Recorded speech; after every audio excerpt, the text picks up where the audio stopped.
Hello বন্ধুরা, welcome back to my mini blog. তোমরা সবাই কেমন আছো? আশা করছি তোমরা সবাই খুব ভালো আছো। দেখো, তোমরা দেখে বুঝতেই পারছো আমরা কোথায় চলে গেছি। হ্যাঁ, তোমরা ঠিকই ধরেছো, আমরা দক্ষিণেশ্বর মন্দিরে এসেছি। তো সেদিনকার 16ই মে আমাদের ওয়াটার পার্কে যাওয়ার কথা ছিল। তো দেখো, আমি দিদি, দুই দিদি, সবার মনটা খারাপ হয়ে গেছিলো। কিছু কারণবশত আমরা ওয়াটার পার্কে যাওয়াটা হয়নি, কারণ কিছু কারণবশত আমাদের ওটা ক্যান্সেল করাতে হয়েছে। তো হঠাৎ করে আমরা সবাই বাড়িতে ছিলাম, তো মনে পড়লো যে চলো সবাই মিলে তাহলে কোথাও ঘুরতে যাই। লাস্টে আমাদের প্ল্যান হলো চলো আমরা দক্ষিণেশ্বর ঘুরতে যাব।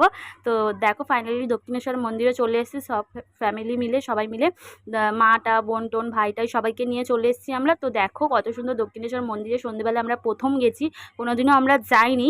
তো দেখো কত ভালো লাগছে, মানে চারিদিকটা। আর ভেতরে কি বলো তো, ফোন নিয়ে ঢোকা অ্যালাউ ছিল না। তো দেখো, আমরা গঙ্গায় হাত মুখ ধুয়ে এখানে সব ডালাফালা কিনে নিয়ে আমরা এখানে একটু ফটো টটো তুলে নিলাম, ভিডিও করে নিলাম। লাস্টে মা যেটি দেখো ডালা নিয়ে যাচ্ছে। তো চলো ভিডিওটা এই পর্যন্ত, দেখা হচ্ছে